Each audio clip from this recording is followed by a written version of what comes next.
Okey, itu wajib lah, okey, untuk you isi kehadiran tu. Okey, mohon isi kehadiran untuk sebagai rekod lah, okey. Untuk siapa-siapa yang tak dapat hadir, mohon untuk hantar surat lah ataupun ada dokumen something yang boleh jadi evidence ke email saya. Okey, yang kedua ialah berkaitan dengan perjumpaan kelas, perjumpaan kelas kecil, kumpulan kecil. Saya dah hantar ke grup masing-masing, ke grup G, untuk you untuk mengisi waktu mana yang you lapang lah, untuk bersama-sama saya berkaitan dengan program projek dan sebagainya. Dan seterusnya ialah berkaitan dengan projek, berkaitan dengan projek, iaitu you mesti laksanakan projek itu sebelum minggu sebelah ataupun minggu sebelah tu last lah. Last untuk you laksanakan projek tu. Sebelum untuk minggu seterusnya biasa kita akan present. Jadi tengok pengiraan tu, jangan sampai Jun tu biasanya dah masuk minggu lain dah 12-13 kan. Jadi minta you tengok dari segi jadual tu, sebelum minggu ke-11 tu at least you dah laksanakan semua projek-projek berkaitan dengan persekolahan. Jadi siapa yang belum lagi ada hasrat untuk buat webinar ke, perlukan surat sebagainya, minta hantar dengan saya. Dan siapa yang dah hantar, tiba-tiba saya tak lagi forward balik ataupun ni tolong ingat saya balik, sebab ada yang saya bagi pada Dr. Nuzaimah. Jadi segala bentuk surat semuanya mestilah melalui Dr. Nuzaimah. Dr. Nuzaimah. Khususnya ialah berkaitan minggu depan Adeline kita cuti kan, betul tak? You dah minggu ke-7 ni kan? Betul? Betul tak Adeline? Betul, tapi ni minggu ke-6. Ya, macam mana? Minggu ke-6. Macam mana Aina? Sekarang kita minggu ke-6. Minggu ke-6 dah tu. Saya harap awak boleh laksanakan projek tu lah. Dan berkaitan dengan projek tu, kalau you tak boleh nak buat tak semesti buat webinar, saya tak wajibkan webinar. At least you buat secara online, secara video ke something sebagainya pun boleh, tak ada masalah. Atas kreativiti masing-masing. Kalau tak ada kerjasama, contohnya you bila buat satu projek atau program tapi tidak memerlukan kerjasama dengan siapa-siapa, tak ada masalah. Jadi kerjasama tu hanya dengan Fakulti Sains Kemanusiaan. Yang itu. Jadi tak perlu kerjasama dengan pelbagai pihak. Jadi ada yang maklum kat saya, doktor macam mana kami tak ada kerjasama, tak apa, it's okay. It's okay, jangan risau. Sebab you akan bagi justifikasi lah kenapa saya tak ada kerjasama dan sebagainya. Jadi itu juga salah satu daripada justifikasi yang you akan maklum pada saya kenapa. Dan malah ada yang menggunakan potensi masing-masing lah untuk buat projek tu. Jangan risau. Seterusnya berkaitan dengan buku. Saya nak tanya, ada tak lagi yang telah dapat buku yang telah dipost kat sini?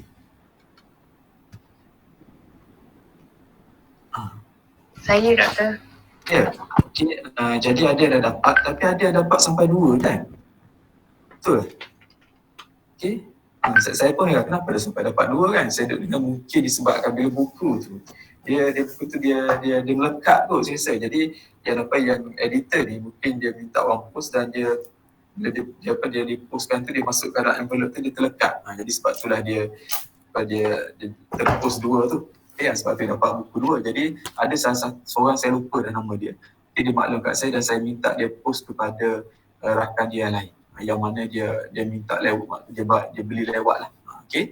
Jadi saya harap nanti saya akan minta untuk ketua kelas, nanti saya akan maklum ketua kelas untuk buat sikit column berkaitan dengan penerimaan buku. Sebab saya nak update lah. Sebab saya terima yang tak sampai ke dan sebagainya kan. Jadi itu pun saya akan maklum balik kepada pihak editor lah, untuk dia check balik. Saya memang tak sampai ataupun dah hantar tapi belum sampai dan sebagainya kan. Dan untuk minggu seterusnya you perlu standby untuk quiz lah. Untuk quiz, sama ada minggu you naik, saya akan maklum balik, you naik daripada raya, cuti seminggu tu, ataupun minggu ke-9 macam tu. Ke-8 ke-9 lah, lebih kurang macam tu. Saya akan bincang balik untuk buat quiz. Itu beberapa perkara. Dan nanti last sekali saya akan maklum lah ada perkara kenapa saya minta untuk you tulis surat melalui Dr. Nuzaimah. Okay, nanti saya akan maklum lah. Saya akan maklum kenapa saya minta you all semua untuk buat surat melalui Dr. Zaiman, Nur Zaiman. Okay, tak apa, nanti last kelas saya akan maklum balik. Okay, sebelum saya teruskan untuk topik seterusnya, okay, ada tak persoalan ataupun nak bertanya, kerisauan ke, okay? Macam tak sempat nak buat projek sebagainya, jangan risau. Okay? Kalau you tak sempat, you jangan buat webinar. You jangan buat, contohnya, you tak perlu invite ke something yang perlukan surat dan sebagainya, mungkin masa dan sebagainya, mungkin sudut keuangan dan sebagainya, jangan risau. Okay, you boleh buat dalam konteks yang maksudnya online, tapi you buat video dan sebagainya. Okay, yang tak ada masalah, jangan risau. Okay, ada soalan sebelum saya masuk kepada topik yang seterusnya?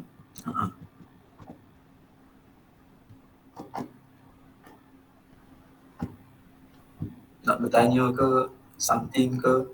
Okay, surat saya dah bagi surat, contoh surat melalui Dr. Nur Zaiman. Okay, kenapa Dr. Nur Zaiman? Nanti saya akan maklum last kelas nanti. Okay, nanti di akhir kelas nanti, hari ini saya akan maklum kenapa saya, you punya surat mesti melalui Dr. Nur Zaiman. Okay. Okay, ada soalan? Tak ada soalan kan? Betul kan? Faham semua? Ni tiba-tiba WhatsApp saya semua kan, tak ada masalah, it's okay je. Okay, mungkin you tak terlintas waktu ni bila nak tanya kan. Ya, Syafiqah. Syafiqah, teruskan. Syafiqah, ya.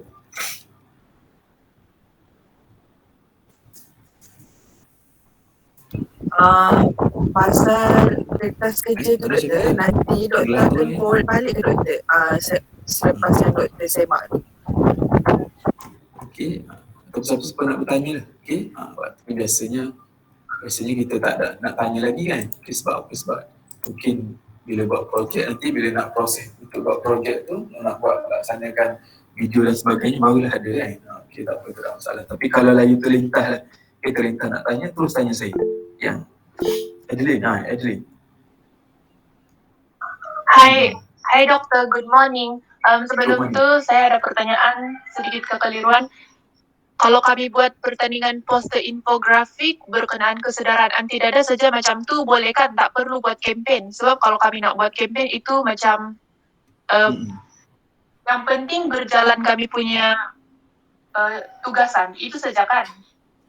Kempen tu macam mana nak buat kempen? Maksudnya kempen secara offline kan? Secara online, tapi kalau macam contohnya lah, sebab ada yang mencadangkan nak buat kempen termasuk buat pertandingan poster infografik. Cadangan kami first nak buat poster infografik. Lepas tu, tapi okay je kan kalau nak buat pertandingan poster tu je untuk kesedaran, tak payah buat kempen apa bagai.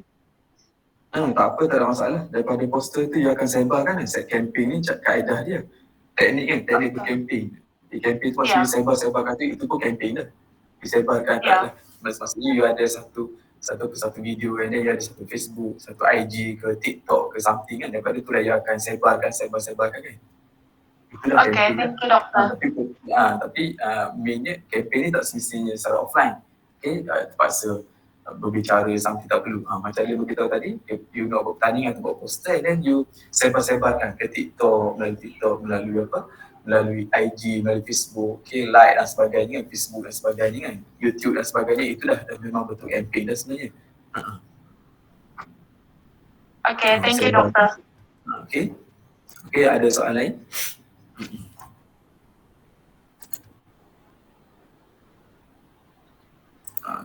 Okay, jadi tak ada Okay, jadi untuk hari ini saya akan kita cuba untuk pergi kepada topik berkaitan dengan komuniti. Okay, berkaitan dengan komuniti yang mana komuniti ni memang orang kata memang dekat lah, ataupun memang kita kerja dengan surat hantar dekat email ke okay. Terima kasih Syafiqah. Itulah saya minta saya tanya, jadi at least saya dapat something yang dia terlintas balik kat saya kan. Biasalah saya ni dah lupa kan. Okay, berkaitan dengan apa paperwork. Okay, saya dah sediakan dalam MyGuru assignment untuk wakil sahaja hantar you punya paperwork.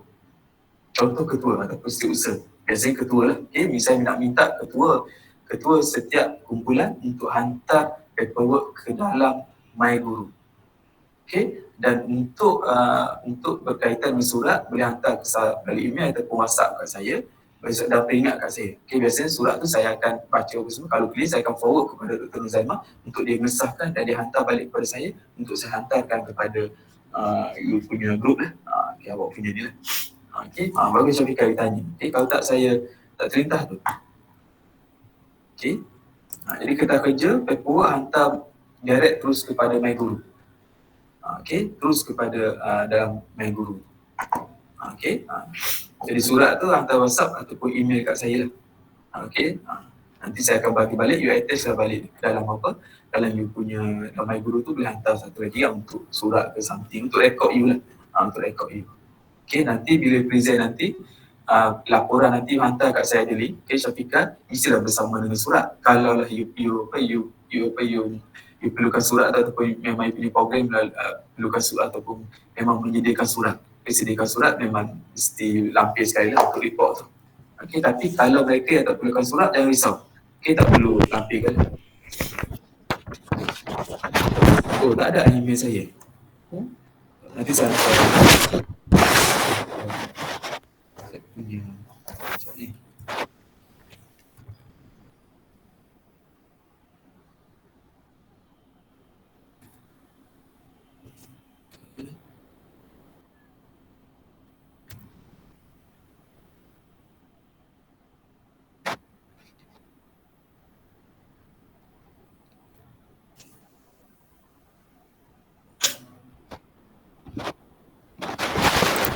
Saya dah nanti you punya surat tu, you punya tajuk untuk email punya tu mention lah. Dia mention paperwork ataupun surat kelas mana. Jadi saya akan bila email kan banyak masuk, jadi saya dapat detail lah. Dapat detail, ini berkaitan dengan paperwork apa, berkaitan dengan surat something.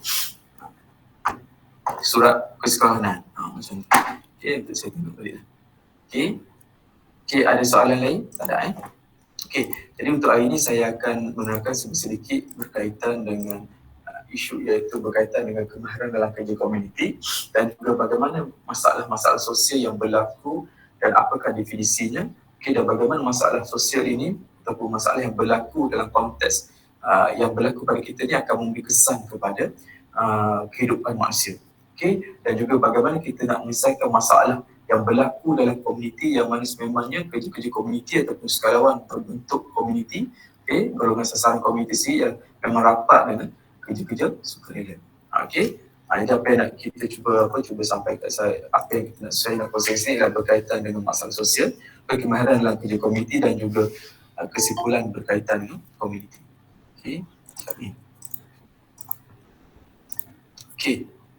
Bila kita bercakap dengan masalah ni, bila masalah ni, semua orang ada masalah. Tak pernah manusia yang tak ada masalah. Selagi kita berhubung dengan manusia, bila kita berhubung dengan harta dengan manusia sendiri pun, kita tetap akan menghadapi masalah. Masalah itu masalah dari segi masalah secara individu, masalah dari segi kelompok, masalah dari segi masyarakat dan sebagainya. Jadi kehidupan kita ni, selagi kita hidup pada dunia, hidup di dunia ni, dan kita selalu berhubung dengan manusia, kita akan menghadapi masalah. Dan sebenarnya manusia ni memang dia perlu berhubung dengan manusia. Ataukah hidup seorang-seorang kan, tapi dia mesti berhubung dengan manusia lain. Sebab apa? Sebab kehidupan kita ni saling melengkapi. Jadi apabila saling melengkapi ni, jadi pasti akan berlakunya masalah.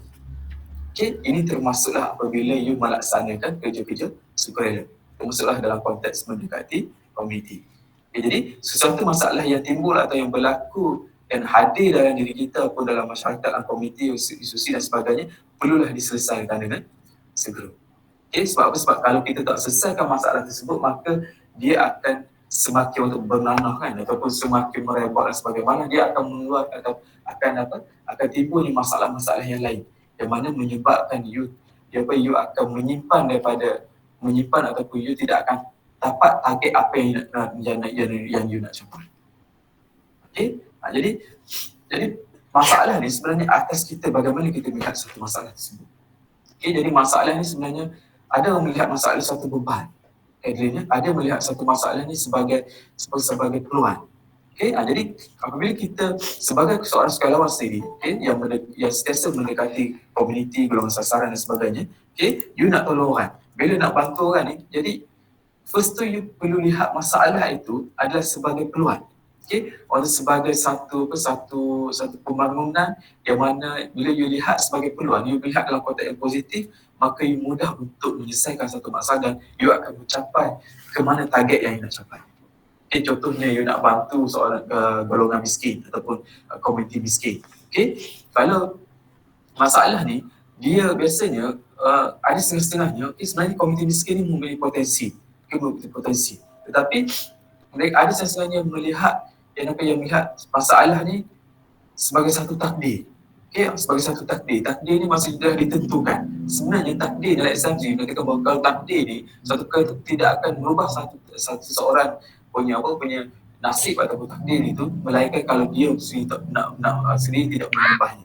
Jadi maksud kat sini ialah walaupun masalah itu berlaku dan Syafiqah, dia tetap akan memberi satu peluang. Dia tetap perlu diselesaikan dan peluang yang mana boleh meningkat dari segi individu itu, peningkatan maksudnya dari segi potensi dia. Dan sebagainya. Jadi bila orang biasanya mereka yang berada kat miskin ni ataupun berada kat masalah ni, dalam tak semuanya orang miskin begitu. Sebab orang miskin ni dia harus diberi peluang. Dan sebenarnya mereka juga mungkin disebabkan mereka ini tidak diberi peluang ataupun tidak diberi sedia dari sudut kekhidmatan sosial yang sebagainya. Sebab apa? Sebab mereka tidak disediakan peluang tu. Sebenarnya mereka mempunyai potensi yang mana boleh, sebenarnya malah kalau potensi itu mereka cuba dibangkitkan ataupun cuba di-highlight potensi tersebut, malah dia lebih baik berbanding dengan golongan-golongan yang lain. Sebab apa? Sebab mereka ni biasanya mempotensi-potensi. Kalau contohnya mereka ni layan. Saya ada isu yang mana dulu saya kajian saya lebih kepada komuniti nelayan. Saya melihat kepada modal sosial, kepada CBD, pernah dengan CBD dan juga pendaya upaya komuniti. Saya pernah nak bantu dalam konteks nelayan di satu tempat di Terengganu. Saya tak sebut kat mana. Dia ada kelompok dia. Dan mereka ni adalah di bawah B40 lah. B40 ni banyak pula B40 tu. Dia ada tier-tier, ada B1, B40 berapa dan sebagainya yang saya tunjuk. Dan mereka ni, saya nak bantu seseorang individu tu, maksudnya saya nampak dia mempunyai potensi. Ini realiti. Saya nak bantu individu nelayan tersebut, tetapi mereka, kelompok-kelompok yang ada dalam komuniti mereka itu memperlecehkan apa yang usaha nak dibantu, apa yang saya nak bantu kepada komuniti nelayan tu. Sebab apa? Dia maklum katakan bahawa contohnya bila saya bantu seorang nelayan tu, bila saya nak bantu nelayan tersebut, jadi komuniti lain, rakan-rakan mereka tak payah bantu dah. Sebab apa? Sebab kalau bantu pun super je, tak akan pergi mana kan. Nampak tak? Jadi masalah ni, jadi adalah komuniti tu, termasuklah komuniti yang berduit, yang berkeuangan dan sebagainya. Kalau mereka melihat masalah itu salah satu daripada bebanan, tidak melihat konteks positif, maka dia akan menyukarkan untuk diselesaikan dan menyukarkan untuk mencapai satu tujuan ataupun matlamat. Jadi itu beberapa elemen yang perlu kita lihat bahawa masalah itu adalah satu perkara yang perlu diselesaikan. Dan masalah ini kalau kita tak selesaikan, dia akan menyebabkan masalah untuk kita ke depan, untuk mencapai satu objektif dan juga matlamat. Jadi di sinilah kita perlu melihat masalah satu peluang, satu potensi untuk kita lebih produktif. Itu. Jadi kat mana-mana tu, selagi kita bernama manusia, kita manusia ni akan bernama kita manusia kan, kita tetap akan mengalami masalah. Dan masalah situasi yang akan datang, masuklah situasi yang akan datang. Contohnya sekarang kita COVID.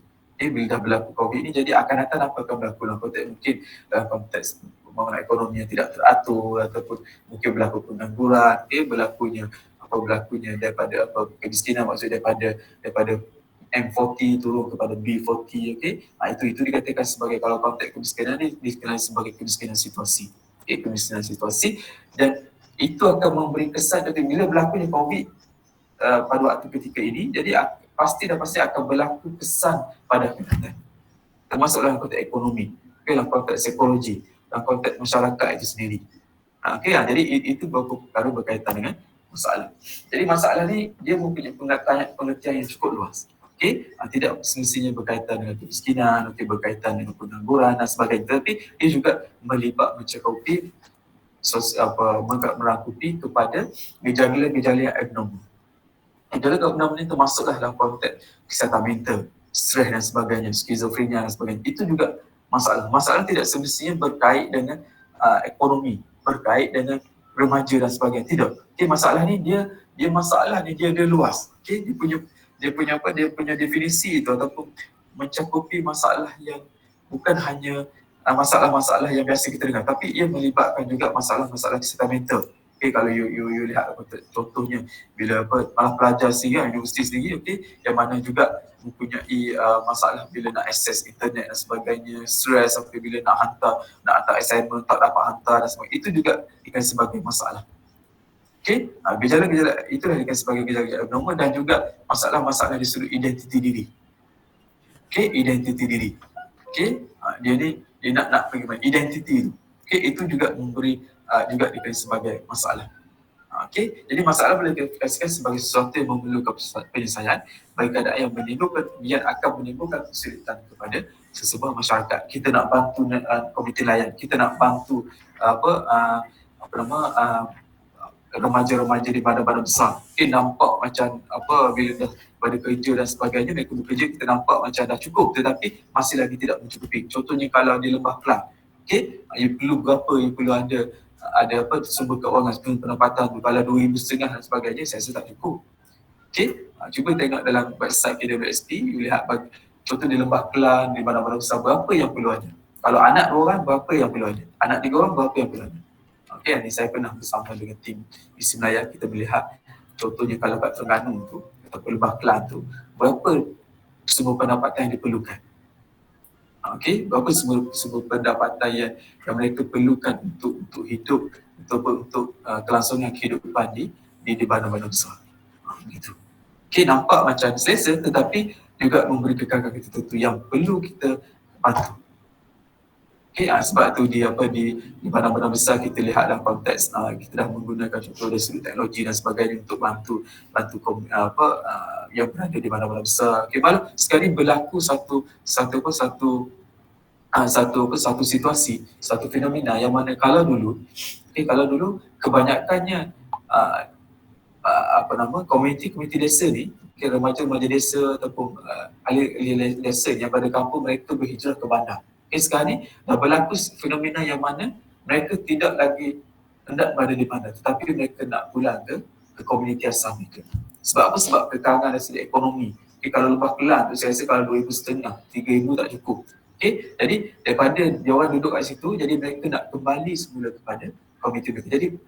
Jadi perhijrahan daripada bandar kepada desa tu semakin rancak tu akan berlaku. Dia berlaku sekarang. Sebab apa? Sebab kalau pergi di contoh saya bagi, contohnya kalau you pergi contohnya di komuniti-komuniti pertanian dan sebagainya, desa-desa, ramai yang pelajar-pelajar daripada universiti yang mana mereka pulang daripada bandar buat something inovasi, buat something untuk bangunkan ekonomi dalam konteks teknologi. Jadi mereka sebenarnya boleh menyediakan sumber pekerjaan kepada orang lain. Jadi masalah ni sesuatu yang perlu diselesaikan. Sebab apa? Sebab kalau tak diselesaikan, seperti mana saya maklum, dia akan makin merebak.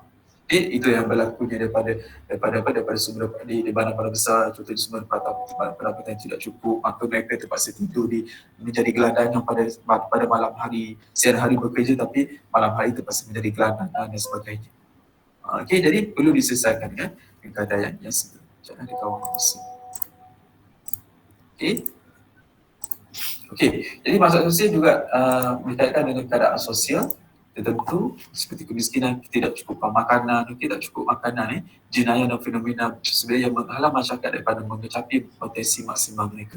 Sebab saya katakan bahawa bila orang ada masalah ni, dia biasa ni, kalau dia tak fikir secara positif dan dia tidak pernah, tidak mempunyai pengalaman bagaimana nak mengupayakan diri dia. Bila ada masalah, dia tak tahu bagaimana kebiasaan nak menyelesaikan masalah. Apakah prosesnya dan sebagainya. Dan apabila mereka tidak ada, contohnya tidak ada dari sudut proses bagaimana nak adapt dengan masalah dan menyelesaikan masalah tersebut, maka dia akan menghalang untuk dia nampak apakah potensi-potensi yang dia ada untuk menyelesaikan masalah tersebut. Okay? Potensi tu dia ada. Okay, dia ada potensi tu. Okay, contohnya kalaulah satu komuniti, okay, makcik ataupun ibu tunggal. Okay, dia sebenarnya mempunyai potensi dalam konteks buat kuih dan sebagainya kan, masak pun pandai sebagainya, tapi dia tak nampak perkara tu. Okay, sebab apa? Sebab masalah yang dia dekat ni, dia tak nampak macam mana selesaikan masalah.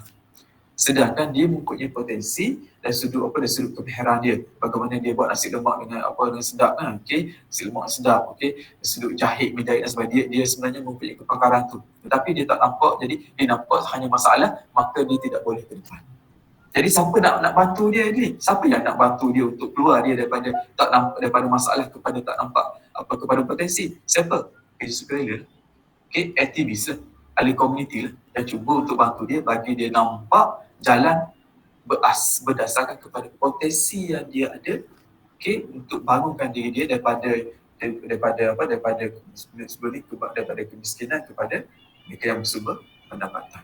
Okey, jadi masalah sosial juga mengakibatkan keterseimbangan dalam masyarakat, sehingga unit tersebut mengklasifikasikan individu sebagai individu, maksud tidak keseimbangan, sama ada dari sudut keseimbangan dari sudut ekonomi, okey, bandar besar dan juga desa. Okay, jadi ketidakseimbangan itu berlaku. Okey, ini disebabkan masalah-masalah sosial. Okey, ini termasuklah contohnya dulu saya pernah bersama dengan NGO usia penanganan gejala sosial di Penang. Okey, dulu saya pernah buat ahli jawatan kuasa mereka. Okey, jadi kami satu tim ni turun ke Sungai Petani. Saya ingat Sungai Petani kan. Okey, orang Sungai Petani dia tahulah, kalau start tu pukul 9 malam dah tutup semua kedai, tapi Sungai Petani hidup maksudnya masih dengan kemeriahannya, okey, dengan adanya masih lagi kedai-kedainya dibuka dan sebagainya. Meriah lah maksud saya. Okey, meriahnya Sungai Petani. Okey, jadi kami pernah pergi, saya tak kata Sungai Petani ni ada masalah tak okey. Kebetulan saya pergi ke sana, okey, pergi sana dan kita melihat remaja-remaja luar.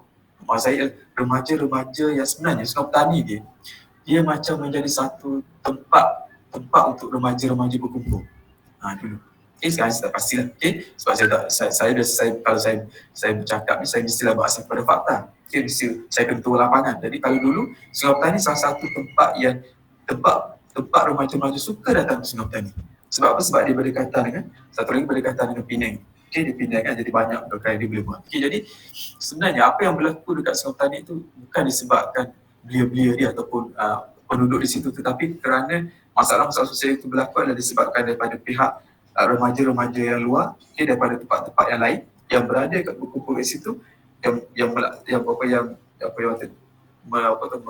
menghadapi ataupun bertingkah laku tidak abnormal lah, okay, tingkah laku yang negatif. Kita masuklah abnormal dalam konteks, kalau dulu you pernah dengar budaya gotik.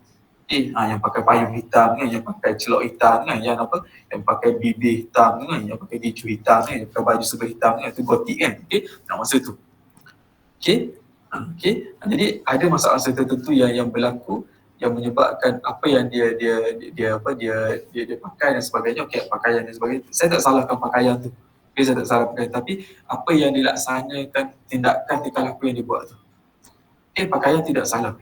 Okay, sebab pakai walaupun berhitam dan sebagainya, okay, bagi saya selagi dia tidak melakukan deviant dan sebagainya, masih lagi boleh diterima.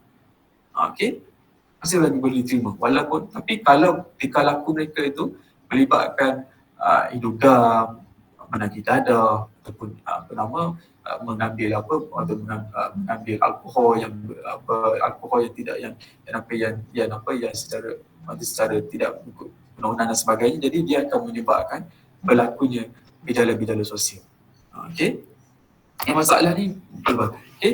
Jadi apabila berlakunya masalah dan sebagainya, okey, ada beberapa cara ataupun ada perkara yang bagaimana kita nak menangani masalah tersebut. Ada dua kaedah ataupun dua elemen, dua perkara yang kita nampak. Yang pertama ialah dalam konteks dikenali sebagai memenuhi keperluan sosial atau kehidupan, perkara yang dikehendaki kesihatan dan juga kehidupan. Apa yang bila you bantu komuniti, bila you bantu golongan sasaran, you boleh menggunakan dua kaedah ni. Okay, dua pendekatan ni. Satu berkaitan dengan sebagai model hierarki Maslow. Okay, saya rasa you pernah dengar kalau orang psikologi, orang kaunseling dia tahu lah ni. Okay, dan juga dari sudut kaedah pendekatan kedua dengan sebagai penyediaan peluang-peluang sosial. Okay, jadi model hierarki Maslow ni dia merupakan rujukan yang sesuai untuk memahami keperluan hidup manusia. Contoh.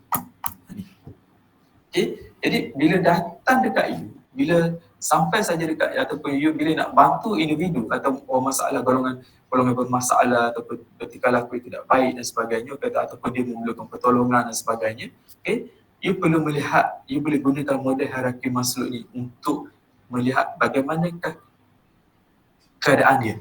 Maksud saya ialah dia macam screening lah. Okay, macam screening ni nak tahu somebody ni macam mana, gunakan teori, you boleh gunakan model hierarki Maslow ni, screening dia dalam konteks fisiologi, keselamatan, kasih sayang, harga diri dan juga pencapaian sendiri. Apa dia katakan ni? Okey. Jadi contohnya kalau you nak bantu sesuatu golongan, okey, ataupun contohnya dari sudut dari sudut kalau mereka yang dah kemiskinan, okey, kemiskinan, okey, ataupun yang gelandangan dan sebagainya. Okey. Jadi kalau you nak bantu mereka tu, you perlu lihat hierarki. Maksudnya dia macam satu checklist lah. Checklist untuk you melihat bagaimana keadaan sasarannya. Contohnya fisiologi. Okay. Ada yang jumpa ada yang nak bantu dalam konteks kemiskinan. Contohnya kemiskinan. Fisiologi. Jadi kalau you nak bantu mereka tu, you perlu dalam konteks fisiologi iaitu mereka ni cukup makan ataupun tak. Makan minum dia orang cukup ataupun tak. Okay. Dan kalaulah mereka ni fisiologinya tak cukup, macam mana you nak pergi kepada keselamatan? Maksudnya itu. Jadi maksud kat sini ialah yang di bawah tu, fisiologi tu salah satu daripada keperluan asas. Kalau tak ada keperluan asas tu, you binalah rumah macam mana dekat gelandangan tu, kalau makan dia tak cukup, sumber pendapatan dia tak cukup, nak akses kepada makanan untuk keluarga dia akan tinggal balik rumah tu. Okay, contohnya golongan gelandangan. Okay, you pergi gelandangan, you tengok dia, okay, tak ada tempat ni. Okay, you pun sedialah. Kata, pakcik, saya rasa perlu sediakan rumah ni. Boleh kita sediakan rumah? You sedialah rumah besar mana pun kat dia. Tapi kalaulah dia sumber pendapatan dia, makan dia tak cukup, dia akan tinggalkan rumah tu. Dia akan carilah sumber pendapatan dia untuk perut dia tu, untuk isi perut tu kan. Isi perut tu cukup penting. Okay? Jadi, bila sampai dekat you satu masalah sebagainya, jadi you perlu lihat contohnya kalau dia tak lengkap fisiologi, macam mana you nak bina rumah kat dia? Macam mana you nak sediakan keselamatan kat dia? Sebab apa? Sebab kalau bina keselamatan sendiri pun atau you fokus kepada keselamatan rumah dan sebagainya, okay, dia akan patah balik, dia akan keluar pada rumah tu untuk cari sumber pendapatan. Jadi itulah menyebabkan dia kata saya perlu part time dan sebagainya, perlu kerja masa dan sebagainya, jadi tak ada masa nak balik ke rumah. Jadi keperluan fisiologi tu perlu diutamakan. Bila dah selesai fisiologi, pendapatan dia okey, makan dia cukup, anak-anak dia terjamin dari sudut makan minum dan sebagainya, barulah dia boleh akses ataupun perlu disediakan konteks keselamatan rumah. Okey, keselamatan rumah. Keselamatan rumah tu tengok berapa pula biliknya, okey, berapa anak dia ada dan sebagainya. Okey, jadi keselamatan rumah tu perlu disediakan apabila you dah selesai dalam konteks fisiologi tu. Kalau klien you tu, golongan sasaran tu dah selesai dalam konteks fisiologi, pengobatan dia okey, barulah kita tingkatkan konteks keselamatan tu. Dari sudut rumah dia, penyediaan rumah dan sebagainya. Okey, jadi kalau you sediakan rumah tanpa unsur fisiologi, unsur makan, minum dan sebagainya tidak cukup, maka dia akan terjejah dalam konteks pembangunan kediri dia, pembangunan kesejahteraan hidup dia. Okey, akan terjejas. Okey, bila keselamatan dah okey, barulah dia boleh pergi kepada kasih sayang. Sebab tu tengok kalau contohnya rumah yang kecil dan sebagainya kan, dia rumahnya kecil, okey, dia tak cukup pelan keselamatan ataupun bilik tak cukup dan sebagainya, anak-anak dia terpaksa pergi turun keluar. Okey, keluar rumah dan sebagainya, malam baru balik untuk tidur saja dan sebagainya. Jadi dia menyebabkan kalau keperluan dari sudut keselamatan tu tak terjaga, okay, tak memenuhi keperluan dia, maka macam mana hubungan kasih sayang tu untuk dibina? Okay, bagaimana kasih sayang untuk dibina? You biasa kalau tengok contoh ada satu kajian oleh Dr. Yusuf Asri, okay, Yusuf Syari, okay, dia ni salah seorang daripada pakar ekonomi. Kalau pernah dengar dulu ada isu berkaitan dengan GrabFood, Food Panda tu kan. Food Panda dia bukan mempertikaikan Food Panda tu. Dia tak kata low standard, tapi orang salah anggap. Dia salah anggap mengatakan bahawa dia low standard kan orang yang di budak-budak degree yang buat Food Panda, GrabFood. Dia kawan saya, dia kawan rapat saya. Okay, dia sekarang ni berada dengan Kesu. Okay, saya selalu berbual dengan dia. Saya tanya dia punya kenapa di statement begitu. Dia pun maklum kat saya dan saya faham. Okay, jadi saya balik kepada kasih sayang tadi. Okay, berkaitan dengan kasih sayang tadi. Okay, jadi kalaulah keselamatan itu tidak dipenuhi, maka keselamatan itu, kasih sayang itu tidak akan timbul, tidak akan wujud. Okay, macam mana nak wujudkan kasih sayang kalaulah saya nak maklum tadi kan, kajian berkaitan dengan Sa'ari tadi. Okay, Yusuf Sa'ari tadi kan, saya lupa. Okay, dia buat satu kajian di flat di KL dan melalui penelitian dia menunjukkan bahawa ramainya remaja-remaja ini keluar rumah, balik malam dan tak cukup makan minum dan sebagainya adalah kerana fasiliti rumah itu tidak memenuhi keperluan untuk dia membesar. Okay? Dan apabila fasiliti keselamatan tidak cukup, maka kasih sayang itu dia daripada kasih sayang dengan mak ayah dia akan cuba untuk cari kasih sayang dengan pihak luar, termasuklah dengan remaja-remaja. Kalau mereka memilih remaja belia yang positif, maka positif. Tetapi kalau dia memilih yang negatif, maka dia boleh cenderung untuk ke negatif. Okay, begitu. Jadi kasih sayang ni, lihat pula kasih sayangnya bagaimana. Adakah kasih sayangnya kalau dia makan dah cukup, kaya dah. Okay, rumah pun dah besar, tapi rupanya kasih sayang tak cukup. Walaupun ayah dia orang jutawan dan sebagainya, tapi kasih sayang tak cukup. Jadi itu menyebabkan antara elemen mungkin menyebabkan masalah itu berlaku. Jadi bila dia dah tahu dari sudut mak ayah dia kaya raya, jutawan dan sebagainya, tapi tak ada masa, terpaksa kerja lebih masa sebagainya kan, dan tidak memberi fokus kepada kasih sayang anak-anak, jadi menyebabkan masalah itu boleh timbul.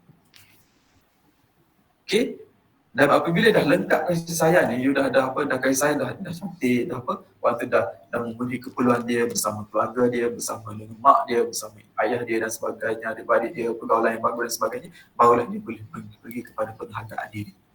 Dia menghargai diri dan seterusnya kepada pencapaian diri.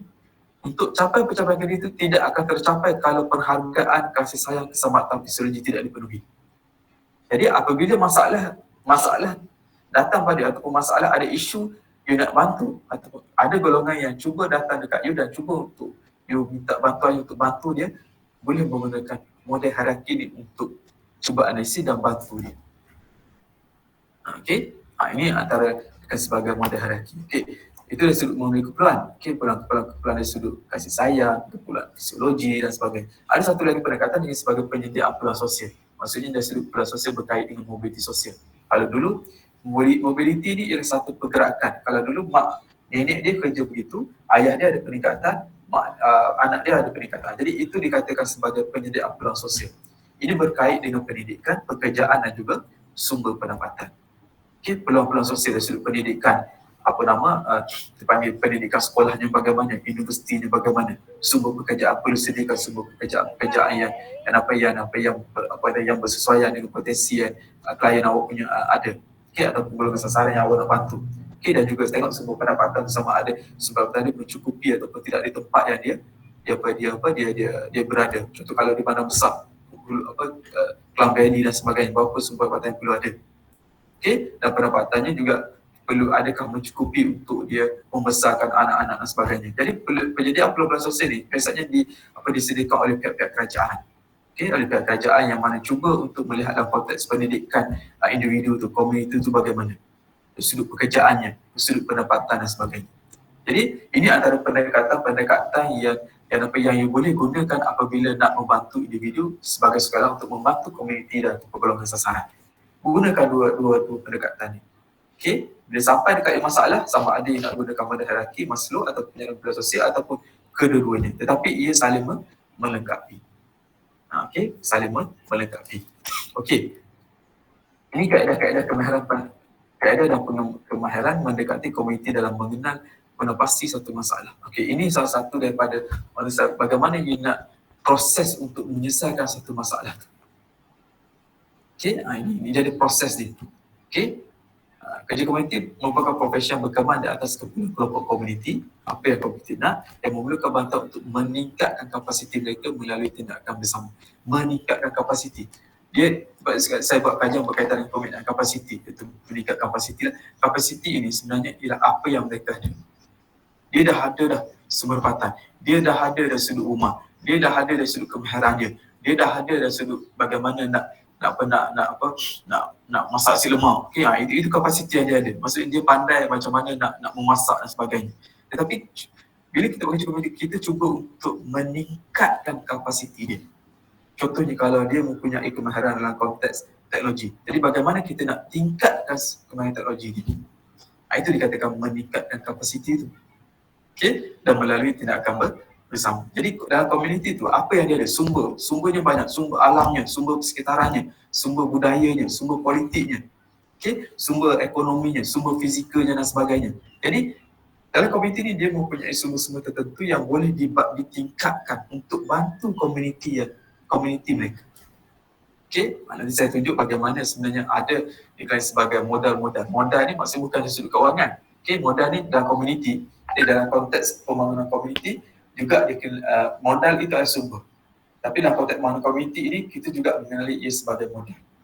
Okey, dikata sebagai modal, iaitu sumber. Sumber alamnya, sumber budayanya, sumber ekonominya, sumber fizikalnya. Jadi sumber-sumber itu sebenarnya yang ada itu yang boleh ditingkatkan. Sebab apa? Komuniti ni dia tak nampak. Biasanya kalau mereka ni dah selesa ataupun mereka punya masalah, mereka tak nampak bahawa sungai yang ada dekat kampung itu sebenarnya boleh dijadikan satu sumber pekerjaan. Dia tak nampak. Okey? Jadi siapa nak bagi nampak? Okey? Mereka mempunyai lebihan tanah ataupun tanah yang tidak digunakan dalam komuniti mereka. Jadi sebenarnya itu sumber, tapi mereka tak nampak. Mereka tak nampak bagaimana nak tingkatkan sumber tanah itu untuk menjaminkan sumber ekonomi dalam komuniti itu. Jadi tugas apa? Tugas komuniti, pembangun komuniti ataupun aktivis komuniti, sekolah komuniti lah, cuba untuk bagi diorang nampak modal-modal tu, bagi diorang nampak sumber tu. Okey? Bukan hanya semata-mata kita menggunakan sumber luar. Okey? Akses kepada sumber dalaman itu sebenarnya cukup penting untuk membangunkan komuniti itu. Bukan maksud saya kita tak minta keperluan daripada kerajaan dan sebagainya, tidak. Tapi kita lihat dahulu bagaimana sumber-sumber dalaman tu. Okay, macam tu juga dia buat projek sukarelawan dan sebagainya. Sebenarnya, dia cuba identifikasi setiap ketua, sebagai pemimpin ketua dalam kumpulan tu, cuba identifikasi apakah potensi-potensi yang ada dalam sukarelawan ni. Ahli sukarelawan ni, ahli kumpulan ni. Yang boleh digunakan. Sebab tu ada yang kelas, tak tahu kelas ni ataupun kelas lain, yang mana yang nak adakan cara bacaan qiraat kan, Al-Quran kan, qiraat kan. Dia buat tahfiz kan. Dia pelajar tahfiz dan dia nak buat qiraat something, saya ingat macam tu lah. Okay, jadi macam mana dia nak mengajar kanak-kanak ni. Saya lah, kalau saya tak salah, nanti kalau ada dalam grup ni yang buat program tu, projek tu boleh betulkan saya lah. Saya pun banyak kan yang maklum kat saya program ni dia nak buat dan sebagainya. Jadi dia buat pasal qiraat, saya ingat saya tahfiz, dan dia menggunakan potensi dalam kalangan mereka sebab ada 4 orang yang program tahfiz. Jadi dia nak mengajar kepada kanak-kanak berkaitan dengan macam mana membaca Al-Quran dengan baik. Okey, qiraatnya dan sebagainya. Dia buatlah sesi lebih kurang sehari ataupun 3 hari macam tu. Okey, jadi gunakan potensi yang sebenarnya yang sebenarnya yang paling terbaik untuk you sebar ataupun you bangunkan satu golongan sosial. Balik kepada komuniti ni, mereka tak nampak ini. Mereka tak nampak Syafiqah. Dia melihat bahawa apa yang ada dalam komuniti tu? Sungai. Apa yang boleh buat dengan sungai? Sedangkan sungai tu banyak boleh buat tau. You pergi tengok dekat Tanjung Peling, Sungai Benang tu, you pergi kat situ kan. Kalau you pernah pergi ni lah, yang dah ada kat kampus kan, pergi dekat sungai tu. Siapa-siapa yang nak buka puasa, pergi buka puasa dekat Sungai Benang. Cantik dia punya. Nampak tak macam mana dia orang susung, dia gunakan dia buat gazebo kan, dia cuba dia daripada sungai tu dia boleh generate income kepada yang berada yang buat gazebo, yang buat yang penempatan tu, homestay dan sebagainya. Dia buat pondok-pondok tu kan. Daripada sungai tu je. Sungai tu dia tak macam mana pun, sungai tu dia buatlah sikit tangga nak turun ke bawah dan sebagainya. Jadi daripada sungai tu sebenarnya dia boleh bantu sasaran komuniti tu untuk generate income. Jadi komuniti ni biasanya bila pergi komuniti, buat kerja komuniti, biasanya mereka ni tak dampak. Okay? Dan sebagai pekerja komuniti, sebagai sukarelawan, you perlu ke komuniti tersebut dan bantu mereka, cuba bantu mereka macam mana nak supaya mereka nampak. Okay? Sebab apa? Sebab you perlu train mereka, latih mereka supaya bagaimana mereka nak nampak bahawa ada sumber yang pelbagai dalam komuniti mereka yang boleh digunakan untuk bantu sumber ekonomi mereka. Okey? Contoh yang apa saya maklum tadi kan, yang gazebo yang ada dekat Sungai Benam ni. Dia bina satu homestay kan, banyak pondok-pondoknya. Bukan dia seorang buat, dia perlukan pekerja pula daripada komuniti sekitar. Boleh dekat sumber pekerjaan, boleh bangun boleh memberi peluang kepada pekerja pula ada di komuniti untuk sumber kerja. Nampak tak? Jadi untuk bangun komuniti ni, dia dari sudut masalah ni dia ada step-step tertentu yang perlu dilihat. Okey, pertama ialah klien akan dibantu untuk melihat apakah punca masalah isu yang dibawa. Okey, apakah punca dia? Okey, biasanya isu ni you listkan semua sekali masalah-masalah yang berlaku dalam komuniti. Listkan 1, 2, 3 listkan. Okey, dan daripada list tu maksud list tu, apakah isu utama dia dan puncanya. Okey, sebab contohnya ada 10 masalah dalam komuniti. You sebagai sukarelawan, you gunakan pendekatan komuniti ni. Okey, listkan semua masalah-masalah yang dia ada dan cuba kena pasti dengan ahli komuniti sendiri. Okey, bersama-sama komuniti dia ada banyak cara. Dia ada satu teknik NGT. Okey, ini banyaklah cara, tapi secara umumnya you listkan semua tu dan kena pasti di komuniti apakah masalah yang sebenar yang wujud masalah itu. Ada satu masalah yang betul-betul masalah yang menyebabkan punca masalah yang lain. Kalau pokok tu, kenapa pokok tu tak berbuah dengan cantik, tak berbunga dengan cantik adalah kerana akarnya. Akarnya bukan ada masalah. Akarnya masalah, jadi akan keluarlah bunga yang tak cantik, buah yang tak ranum dan sebagainya. Buah yang tak masak. Kalau masak pun masak yang tak sempurna dan sebagainya. Rosak situ, rosak sini kan. Kalau bunga pun tak menjadi, bunga buah tak menjadi dan sebagainya. Disebabkan punca akarnya. Jadi akar itu dikatakan punca. Jadi bila you listkan masalah-masalah sebagainya, jadi cuba kena pasti apakah punca utama. Bila you selesaikan masalah akar tu, bagi baja yang cukup, bagi air yang cukup, maka dia keluarkan bunga yang cantik, buah yang ranum. Begitu juga dengan masalah. Bila you selesai masalah tersebut, maka selesai masalah yang lain. Contoh masalah kemiskinan. Banyaklah masalah dadah, masalah remaja rempik, masalah bidara sosial ini. Dan ada satu lagi masalah berkaitan dengan ekonomi. Semua pendapatan yang semua pekerjaan tiada. Rupa-rupanya masalah, bila kena pasti dengan komuniti, masalah-masalah yang wujud ini adalah kerana peluang sumber pekerjaan yang tidak cukup ataupun yang tidak ada dalam komuniti. Rupa-rupanya bila selesai masalah sumber pendapatan tu, binakan sumber ekonomi yang baru kepada komuniti, selesai masalah kemiskinan. Selesai masalah remaja yang tak ada yang pengangguran. Selesai masalah remaja yang menagih dadah. Dia menagih dadah kerana tak ada apa nak buat dalam komuniti. Selesai masalah dari sudut hubungan antara masyarakat ni, mungkin konflik dan sebagainya. Okey, jadi punca masalah tu sebenarnya perlu teliti. Okey, sebenarnya apakah fokus yang menjadi keutamaannya, sama ada kepada diri sendiri itu, individu itu, sama ada orang lain di sekitaran dan juga takdir. Ini antara fokus keutamaan. Maksudnya kita memahami punca dan keutamaannya. Jadi apakah masalah itu, dan bila you dah tahu punca masalah itu dan bagaimana you selesaikan, cuba untuk kapasiti diri, maksudnya cuba untuk bangunkan, cuba untuk selesaikan masalah tersebut. Okay, memahami punca itu. Keutamaannya adalah ini. Keutamaannya adalah kerana diri individu. Keutamaannya adalah kerana persekitaran itu tidak membantu. Ya, ini step-step dia daripada step klien. Okay, kena apa punca dia, apakah isu utama, apakah fokusnya dan seterusnya, memahami masalah. Bila selesai memahami dan punca dan sebagainya, you bolehlah buat satu tindakan. Okey, kemahiran dalam menjalankan kerja komuniti. Okey, kemahiran adalah cukup penting. Cukup diberi penekanan. Okay. Bila you sebagai pekerja komuniti, you apply, you sukarelawan, you mengaplikasi kerja-kerja komuniti, 3 perkara yang you perlu ada, 3 elemen yang you perlu ada, iaitu Okay? Pertama, kemahiran yang perlu ada. Kemahiran mendekati komuniti, kemahiran berkomunikasi komuniti, kemahiran bagaimana nak mengenal pasti masalah dalam komuniti, kemahiran dari sudut bagaimana you deal dengan komuniti, kemahiran banyak kemahiran tertentu, kemahiran dari sudut memperkasakan komuniti, kemahiran dari sudut pemboleh ubah kepada komuniti, enabler kepada komuniti dan sebagainya. Kemahiran tertentu, komunikasi. Bukan mudah untuk berkomunikasi dengan pakcik-pakcik ataupun warga-warga mas ni. Kalau you tak pergi ke kedai kopi dan sebagainya. You pergi kedai kopi, you bersembang dengan mereka, you communicate dengan mereka, barulah you tahu apa masalah sebenarnya. Itu kemahiran. Kemahiran mendengar dan sebagainya. Kemahiran komunikasi ada satu verbal dan non-verbal. Sebenarnya kalau dari sudut kekuatan ataupun dari sudut apa kelebihannya ada ataupun nak tahu seorang individu tu bagaimana ataupun secara zat ataupun maksudnya secara betul bagaimana keadaan individu tu, tengok pada non-verbal. Kalau verbal ni semua orang bercakap, komunikasi kan, cakap je sedap kan, betul tak? Komunikasi lagi syok dan sebagainya, tapi non-verbal tu sebenarnya menjelaskan siapakah diri dia sebenarnya. Non-verbal. Jadi kemahiran ni banyak, nilai komuniti tu, nilai maksudnya nilai diri sendiri, bagaimana you melihat komuniti tu, kalau you nilai dari sudut budaya komuniti tu, etika dan sebagainya, itu sudut nilai dan juga pengetahuan.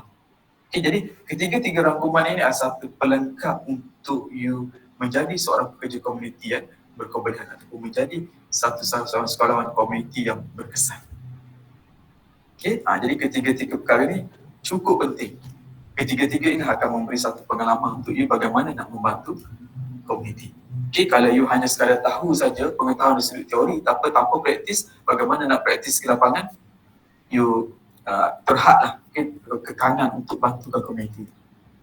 Hanya sekadar you tahu teori saja berkaitan komuniti, you tahu saja dadah tu apa, you tahu saja gelandangan tu apa, tapi bagaimana nak mendekati kemahiran, mendekati gelandangan tu you tak ada, maka you akan fail. Bukan senang untuk you bantu. Sebab apa? Sebab ada di komuniti ni, golongan sasaran sebenarnya bukan dia shock ataupun dia rasa you hebat dari sudut, dia tak tahu pun pengetahuan dia tak tahu pun sekadar teori tu, tetapi dia akan nampak bagaimana you bantu dia dari sudut kemahiran. Satu kemahiran mendekati, kemahiran berkomunikasi dan sebagainya. Tapi tidak semestinya you perlu tinggalkan ilmu pengetahuan tu. Untuk gelandangan, you tahu gelandangan tu apa? You kena tahu siapa gelandangan, bagaimana gelandangan tu, kenapa mereka gelandangan, faktor gelandangan, itu pengetahuan. Tetapi kalau hanya pengetahuan you ada tanpa kemahiran dan juga nilai, you akan fail. Kemahiran ni banyak, kemahiran dari sudut, kalau dalam konteks sains sosial dipanggil kemahiran sosiologi. Bagaimana masyarakat itu, konteks psikologi, kaunseling, sosial dan sebagainya, dari sudut individu tu, kelompok itu, masyarakat itu bagaimana. Psikologi dan sebagainya. Jadi perlu faham berkaitan dengan juga dalam konteks pengetahuan. Jadi kemahiran merupakan nilai kepada tindakan-tindakan yang dilaksanakan berdasarkan pengetahuan tadi. Serta kadang-kadang digunakan untuk memberi respon kepada situasi. Kemahiran sebagai satu set kognitif. Kemahiran apa yang you nak sampaikan tu, apa yang you nak tikah laku ataupun you nak bertikah laku, you nak nak bertindak, itu berasaskan kepada kognitif you. Sebab tu kalau you orang kaunseling, dia tahulah kaunseling, orang social work, banyak berkait dengan profesi perbantuan ni, kaunseling, social work, sukarelawan dan sebagainya, dia tahu bahawa kognitif ialah satu perkara yang cukup penting. Sebab tu dalam konteks ni ada satu teori sebagai CBT, Cognitive Behavior Therapy. Cognitive Behavior Therapy. Cognitive behavior therapy. Biasanya kognitif dulu. Kalau teori tu, kalau saya sebut tadi cognitive behavior therapy. Kenapa kognitif dulu baru B? C dulu baru B? Itu dia katakan bahawa apa yang tingkah laku yang berlaku itu adalah kerana bagaimana dia berfikir, bagaimana kognitifnya. Barulah wujudnya behavior. C dulu baru B. Kognitif dulu, cara dia fikir macam mana. Kalau you fikir dan tekan bahawa komuniti ini boleh diselesaikan, komuniti ini boleh maju, komuniti ini memiliki potensi, maka tingkah laku you untuk bantu komuniti itu akan mudah.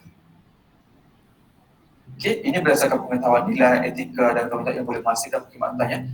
Dia pemikiran you tu sebagai seorang sukarelawan, sebagai seorang pekerja komuniti yang nak bantu komuniti kat bawah ni, you perlu mempunyai pemikiran yang positif. Positif bagaimana? You lihat komuniti miskin, you lihat komuniti gelandangan, you kata, oh mereka boleh dibantu. Mereka mempunyai potensi. Mereka mempunyai keupayaan. Mereka boleh diperkasakan. Jadi kalau you punya kognitif itu bagus, maka untuk you jalan kerja komuniti itu akan bagus.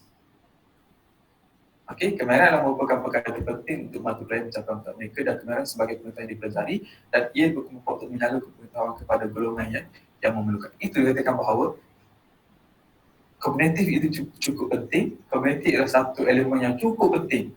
Okay, kenapa orang tu contohnya masalah dari sudut hidupan, saya pernah cerita berkaitan hidupan. Kenapa dia nampak hidupan itu bagus? Kenapa dia kata hidupan ni boleh merelaxkan dia, boleh menenangkan dia ataupun dadah boleh menenangkan sebab pemikiran dia macam tu. Katakan bahawa kalau dah aku isap dadah ni, aku ambil dadah ni, aku boleh selesaikan masalah tu. Pada tidur satu malam, esok pagi bila bangun ada wujud balik masalah tu. Okay, tapi pemikiran mereka jadi nak change mindset tu. Itu katakan mindset tu. Okay, saya nak sebut pada mindset. Ya, sebut. Okay, jadi kemarin yang perlu ada sebagai penjuruti ialah bekerja dengan kumpulan besar dan bekerja dengan komuniti, dengan individu. Okay, dalam konteks dia dengan sebagai, kalau komuniti dia panggil makro. Okay, saya nak terang kat sini. Okay, sebenarnya saya dah terang berkaitan dengan kerja sosial. Okay, yang mana bila melibatkan kerja sosial ni ada beberapa, contohnya besar kes. Okay, dia ada kerja kumpulan, kerja komuniti. Okay, kalau dalam konteks tersebut ni juga diklaim sebagai kerja yang you bekerja dengan individu itu diklaim sebagai mikro. You bekerja dengan kelompok kumpulan itu diklaim sebagai meso. You bekerja dengan komuniti diklaim sebagai makro. Sekarang ni kita fokus kepada makro. Jadi bila you bekerja dengan makro, sebenarnya you bekerja juga dengan individu dan bekerja dengan kumpulan. Itu yang saya tunjuk ni. Bekerja dengan kumpulan besar dan bekerja dengan individu.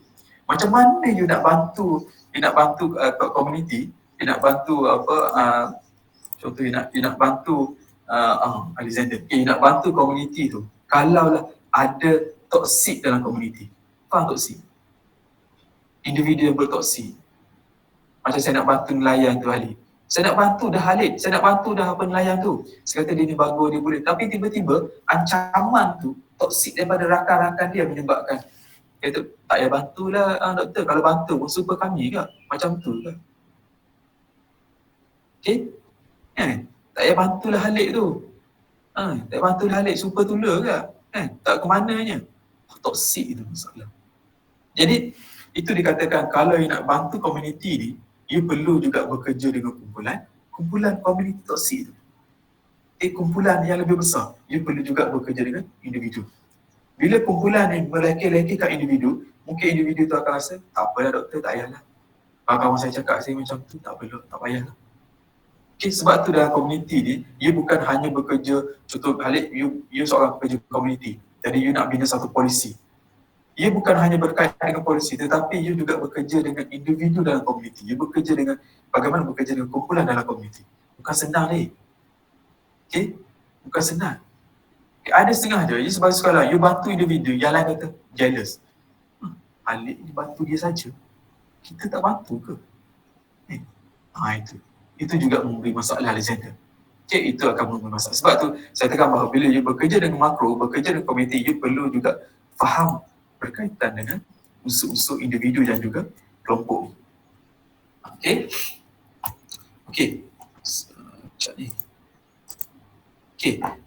Ini saya katakan bahawa dalam kategori kemahiran yang diperlukan dalam kerja komuniti ada dua. Satu, kemahiran mindset. Kedua adalah kemahiran skill set. Kemahiran itu mindset itu bagaimana dia nak ubah pemikiran dia dan kasusnya dapat melahirkan tingkah laku yang baik, nilai dan penampilan diri yang baik kepada golongan sasaran. Kemahiran skill set lah kemahiran khusus yang boleh yang ada pada ahli komuniti itu, yang ada pada golongan sasaran, dibangunkan untuk meningkatkan kejahteraan hidupnya. Okay, jadi kemahiran mindset perlu ada terlebih dahulu sebelum seorang pekerja komuniti boleh menggunakan kemahiran skill yang lain. Okay, sebagai pekerja komuniti, pekerja sukarelawan, you perlu mindset yang bagus. Bila you mempunyai mindset yang positif, maka you nak bantu pun dengan mudah. Sebab you memulakan dengan niat kan.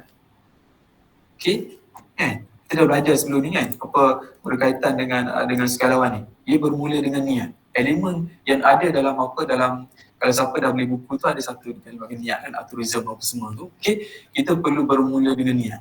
Kalau niat kita tu bagus, Okay, bila kita fikir bagus, niat yang bagus, maka kita akan boleh buat tindakan yang cukup bagus untuk bantu komuniti.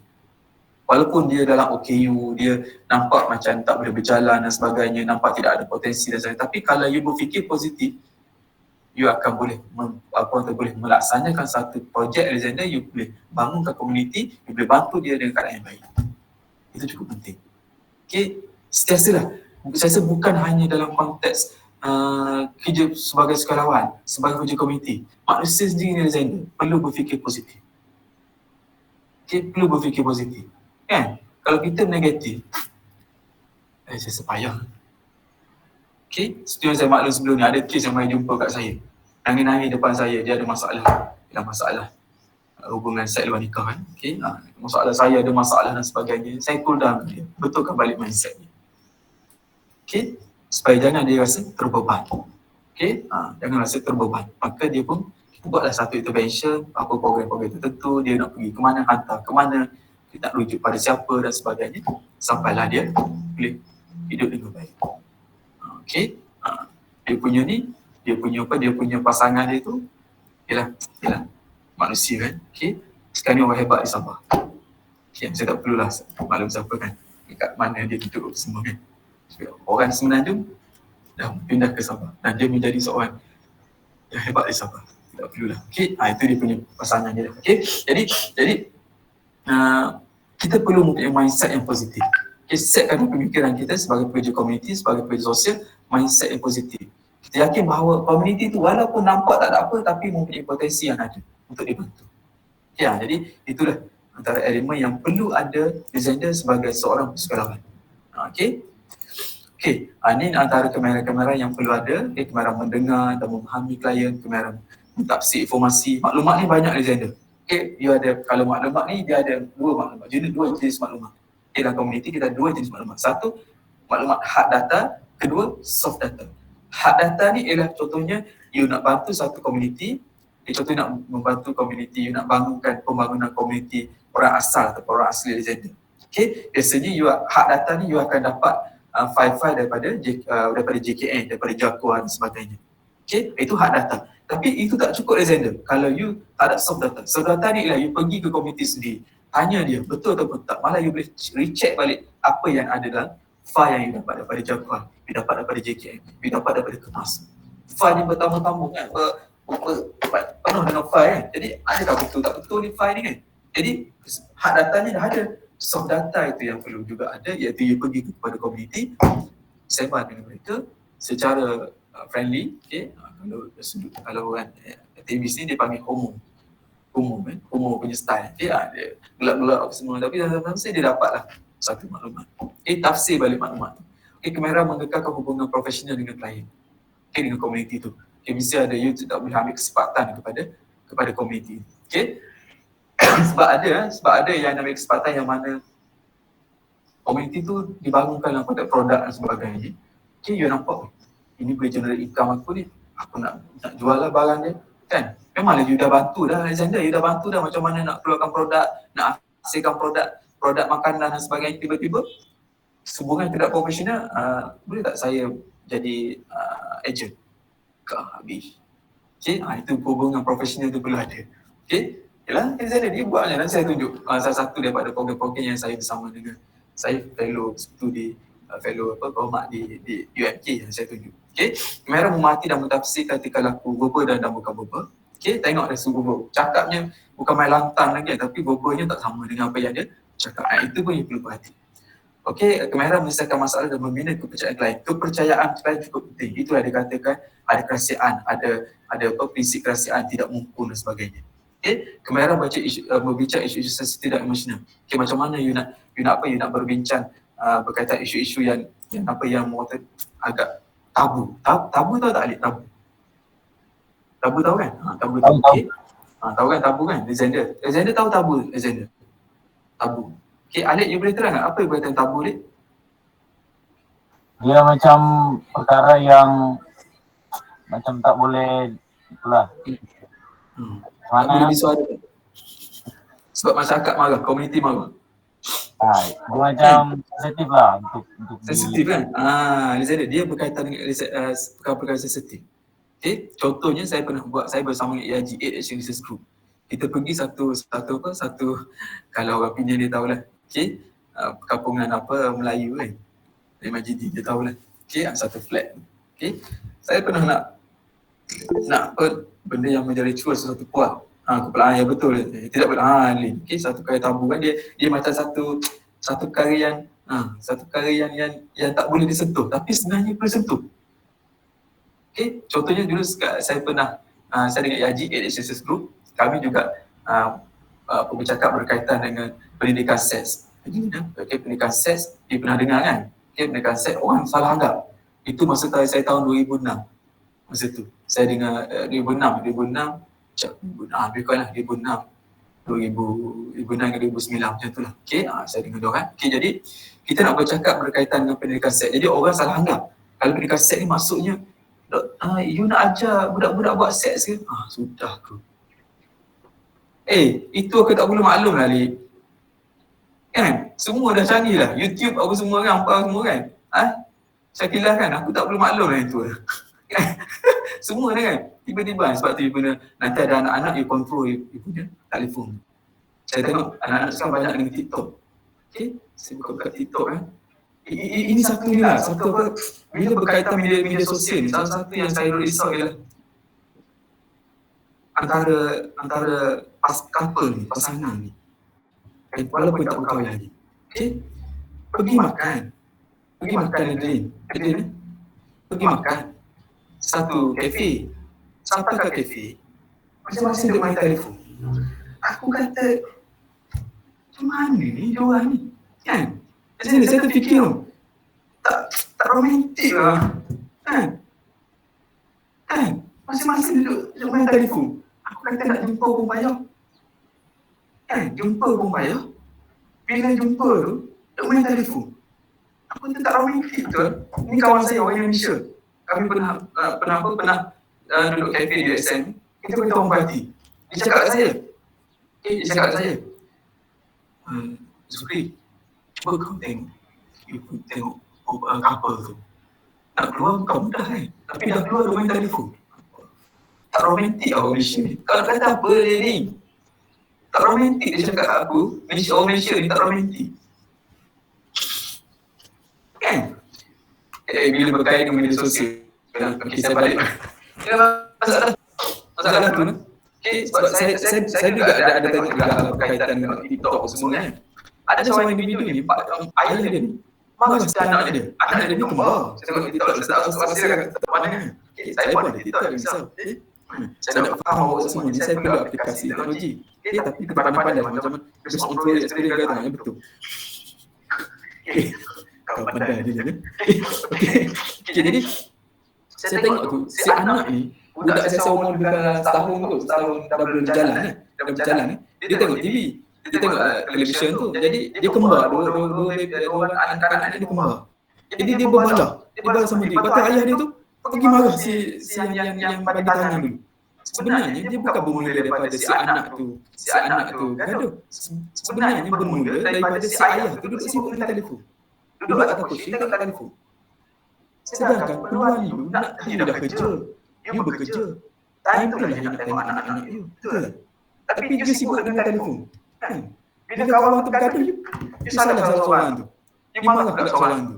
Saya kata sebenarnya kalau ikut pada ni bukannya masalah budak tu. Masalah budak ni memang dia akan konflik. Dia nak proses pembelajaran. Dia proses belajar, bergaduh. Itu salah satu dari proses pembelajaran.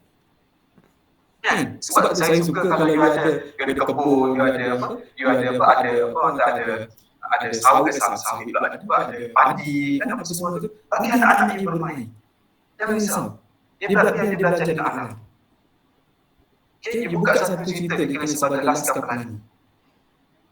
Okay, Laskar Pelangi. Okay, cuba you cari full punya video Laskar Pelangi. You tengok seorang ustaz tu kata, dia kata bahawa tak apa. Belajar dengan alam. Dia anak-anak you, dia ada kerja ke ayam tu. Keliling kampung pun tak pi lah. Lagi tak membahayakan dia lah. Okay, biar duduk dia kalau orang kata cedung ni apa dalam sawit dalam apa cedung dalam padi sama padi dan sebagainya dalam langkang. Saya pun kan duduk langkang dulu kan. kecil kan, tapi sebenarnya kita belajar sesuatu tu. Otak mereka bersama dengan telefon lah. Saya tak kata telefon ni. Ni kita perlu ada juga masa untuk supaya anak kita tu dia seiringan dengan teknologi tu. Okey. Jadi saya balik kepada tabu tadi. Tabu ni saya pernah satu projek saya berkaitan dengan pengetahuan HIV/AIDS. Berkaitan HIV/AIDS saya nak sededarkan mereka. Jadi saya cakaplah berkaitan dengan salah satunya ialah pemakaian kondom. Okey, yang betul. Okey. Betul. Ya, tu Zikri ni. Memang kerja aku begitu dulu. Memberi pendedahan kepada macam mana nak mengelak daripada penyebaran HIV/AIDS. Salah satu ini pemakaian kondom. Lepas tu bila dah habis saya bagi tok tu, kat belakang tu pakcik tu ayat saya. Apa? Masa tu saya tak doktor lagi. Cik tak boleh ni. Tabu ni marah-marah. Pula dah. Tapi saya perlu dedahkan. Dan memang saya minta izin lah. Saya minta izin. Tapi ada kadang-kadang tak boleh nak terima. Okey. Jadi dah banyak lah dalam perkara tabu ni. Dia perkara-perkara sensitif macam mana you nak deal. Nak menerangkan berkaitan dengan tabu. Sebab ada komuniti yang tidak boleh terima. Tidak boleh menerima berkaitan dengan perkara sensitif. Jadi kemarin menyediakan persiapan inovatif. Ada banyak pensampaian yang berbuat. Kemarin memberhentikan hubungan. Bukannya kita nak putuskan hubungan dengan komuniti, tapi memberhentikan kat sini ialah bagaimana you nak cuba bantu komuniti mendaya upayaan tu. Bukannya buat saya buat inverted comma tu, memberhentikan maksud bukan kita nak tinggalkan komuniti tau. Kita nak supaya memberhentikan bagaimana kita nak berasuk-asuk untuk menangguhkan hubungan maksudnya supaya mereka ni bila ada masalah dia tak rujuk daripada you. Macam mana? Kenapa tak rujuk kat you? Kerana you telah bantu dia komuniti ni. Kampus sekian, kalau ada masalah ini proses yang dia perlu. Jadi maksud saya memberhentikan supaya you sebenarnya tidak semata-mata memberi kepada komuniti tu. Sebenarnya saya buat sebelum ni kita tidak banyak memberi, tetapi sebenarnya apa yang kita beri ialah kita beri perkasakan komuniti tu. Mereka tak akan lupakan kita. Tak melupakan kita. Sebab satu lagi kita pun banyak lagi kerja komuniti yang lain yang perlu kita bantu. Yang perlu tagih simpati Adeline, perlu tagih simpati Halid untuk bantu komuniti. Kalau you dah bantu komuniti tu dengan baik, proses yang baik, maka you boleh bantu komuniti yang lain. Malah komuniti yang you bantu tu mungkin pula bantu komuniti yang lain. Itu cukup bagus. Kemarin mentafsir penemu-penemu kajian baru. Kajian baru, data, statistik dan sebagainya. Kemarin menjadi orang tengah untuk menyelesaikan ini antara kemarin yang bulan ini penghadapan seluruh komuniti. Itu sebagai penggerak komuniti, fasilitator, sebagai pendorong komuniti. Kalau dulu dia rasa komuniti rasa bahawa mereka tak ada apa-apa, sekarang you dorong mereka supaya mereka nampak dan sebagainya. Enabler, sebagai pendidik komuniti, sebagai pemerhati dan juga sebagai perancang kepada komuniti. Okey.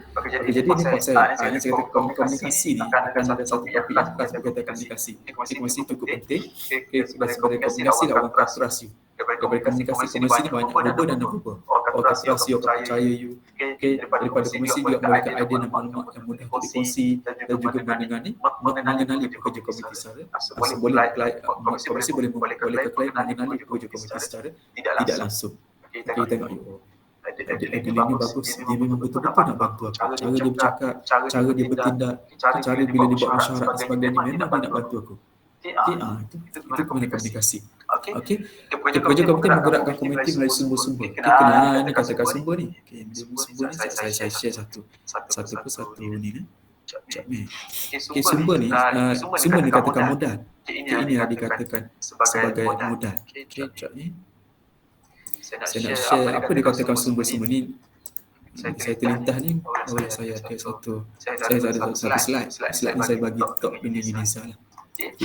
Berkaitan dengan kemiskinan yang mana saya cuba bagi tok berkaitan bagaimana mereka boleh menggunakan sumber-sumber yang ada, apakah sumber-sumber yang ada, modal-modal yang ada dalam komuniti. Okey,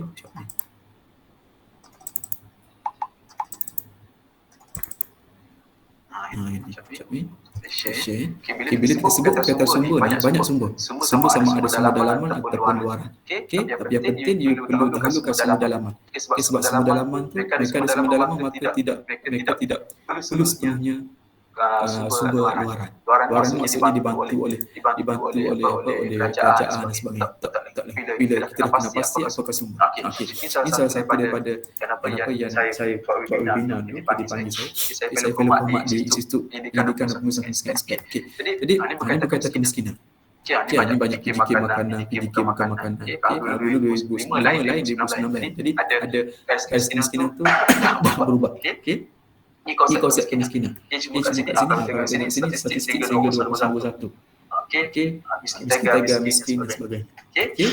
Ini resiko kemiskinan. Okey, ini saya nak sebut berkaitan dengan modal-modal ni. Modal ni sebenarnya bila Alexander Adeline bila you dapat satu komuniti di Sarawak, Sabah dan sebagainya ataupun mana-mana lah. Okey. Bila nak bantu dia, pertama saya maklum ialah tengok sumber dia. Sumber itu dikatakan modal. Contohnya dia sebut modal ekonomi, dia sebut kewangan dia dalam komuniti. Individu tu, perbelanjaannya bagaimana, potensi ekonomi apa yang ada boleh bangun. Modal insan, bagaimana dia sebut pendidikan komuniti tu. Umumnya bagaimana dia sebut kemahiran komuniti tu. Dia sebut modal seni jadi. Ada tanah ada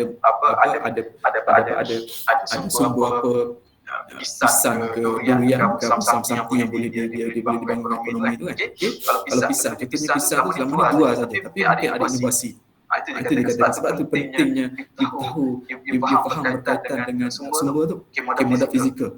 Apa yang telah dibantu oleh kerajaan, adanya masjid, gereja, adanya kuil ke, ataupun adanya jalan raya yang cukup, adanya dewan ramai dan sebagainya. Itu sebagai modal fizikal. Cuba teliti apa yang ada. Modal budaya, macam mana dengan sikap mereka, visi mereka, nilai pandang hidup ahli komuniti itu. Adakah positif ataupun negatif? Bagaimana dia melihat kepada, kalau nak bantu dia, adakah dia melihat, kalau you nak bantu mereka, adakah mereka lihat secara positif ataupun negatif? Adakah mereka berdaya upaya? Adakah mereka boleh ke depan? Modal sosial, tengok hubungan mereka antara ahli keluarga, antara ahli komuniti, antara modal sosial ni. Ada 3 modal sosial. Satu dipanggil bonding sosial capital, bridging sosial capital, linking sosial capital. Itu 3 tu. Modal sosial tengok hubungan antara ahli keluarga dia, antara ahli komuniti, antara modal sosial kerajaan bagaimana. Jadi tengok bagaimana dia punya modal politik. Politiknya bukan hanya berdasarkan dari siapa you pilih undi tak. Ini modal politik tengok kepada apa yang untuk dia akses, dia berhubung dengan kerajaan. Bagaimana, adakah dia mempunyai hubungan yang baik dan sebagainya. Itu modal politik lah. Modal agama, pegangan kefahaman dan amalan. Jadi yang dekat awak ni, depan awak ni, inilah modal-modal yang awak perlu cuba teliti, perlu cuba come out daripada komuniti itu. Ini sebagai asset-based community development. Ini yang saya pilih pemetaan kemiskinan di Kelantan. Jadi ini saya tunjuk sikit lah berkaitan dengan panel di UNK tu. Saya bersama mereka, ini kita binakan satu projek Kalunak. Kalunak ni, kalau Kelantan dia tahulah, ini di Tok Bali. Dulu dia ni ada wanita-wanita dan suami dia sebagai nelayan, tapi macam mana mereka ni boleh, walaupun wanita isteri dia bagaimana nak generate income untuk bantu suami. Jadi mereka ni berasas kepada ikan. Kalau Kelantan dia panggil ikan, Kelantan panggil ikan, dia panggil ikan.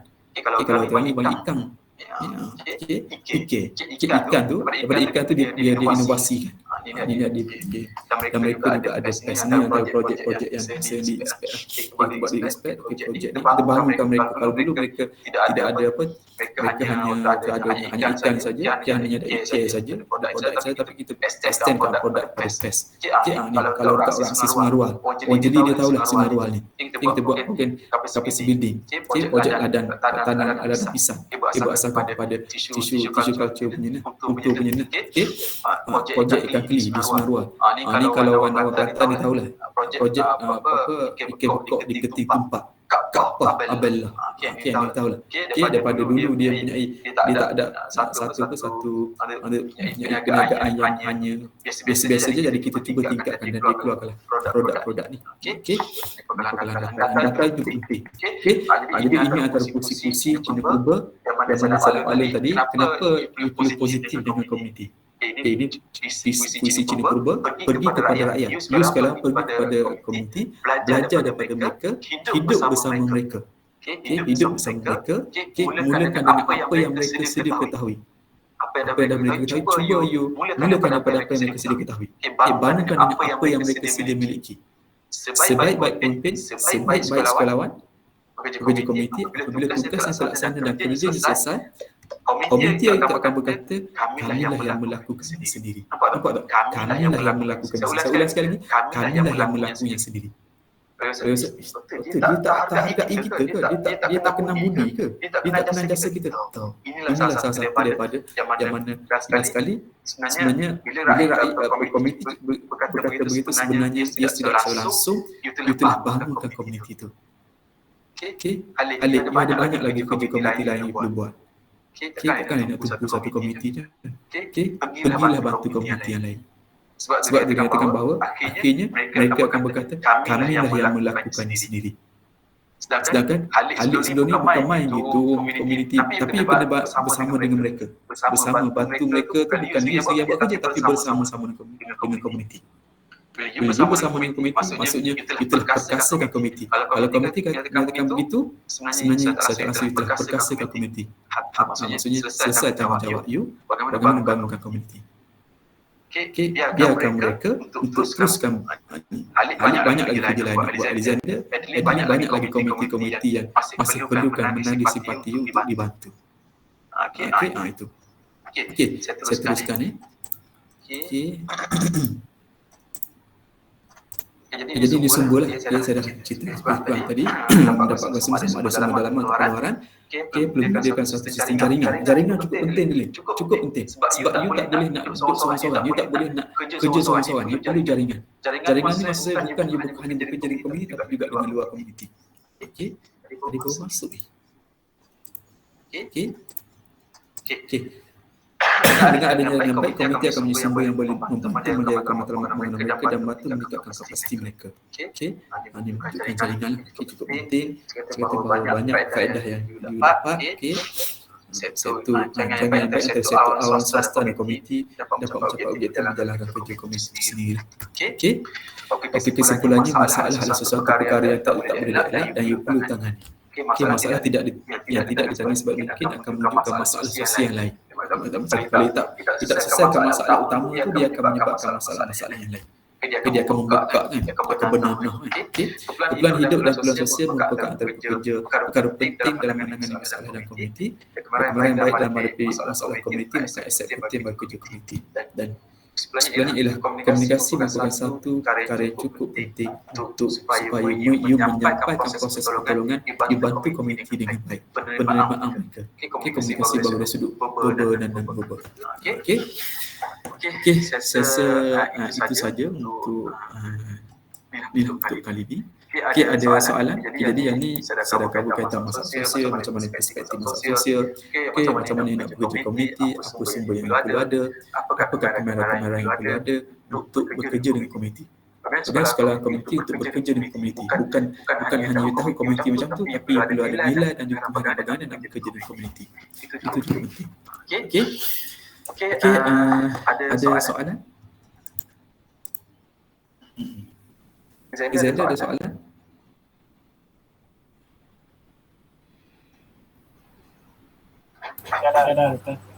Ada. Soalan? Ada. Okey. Jadi seperti mana saya nak maklum tadi, ada isu yang pada isu ada satu perkara yang saya nak maklum ke awak semua ialah berkaitan dengan kenapa saya minta you melalui Dr. Zaimah. Melalui Dr. Zaimah. Okey. Saya sebenarnya nak maklumlah dekat kelas. Okey, kamu saya mohon maaf lah. Mungkin selama ni saya terkasar bahasa, tersilap kata dan sebagainya. Okey. Jadi sebenarnya kenapa saya minta melalui Dr. Zaimah, saya dah last bersama dengan UPSI. Bersama dengan UPSI. Saya last bersama dengan UPSI untuk minggu ni. Tapi insyaAllah ada minggu depan saya akan ada beberapa perkara yang saya akan rekod dan sebagainya. Jadi saya akan menuju ke Pantai Timur, itu di Niza. Okey, di Niza. Jadi ini antara kelas saya terakhir pertemuan dengan saya. Untuk yang pertemuan selanjutnya ialah melalui rekod dan sebagainya. Okey, dan akan ada persyaratan yang akan mengganti saya. Okey, jadi saya juga mohon maaf lah Halid, Syafiqah kan, Syah sebagai Alexander. Sebab tu saya minta you buat melalui tu. Dan mesti saya, kenapa melalui kan? Sedangkan saya mesti mengambil aktiviti kan. Tapi sebenarnya ini kelas minggu saya yang terakhir. Yang terakhir sebelum saya menuju ke pantai timur, iaitu di Nizam. Tapi jangan risau, kita masih lagi boleh communicate. Maksudnya kalau lepas ni tak semesti kelas sekolah, juga mungkin ada projek-projek berkaitan you cuba nak minta pandangan, idea dan sebagainya, tak ada masalah. Tak ada masalah.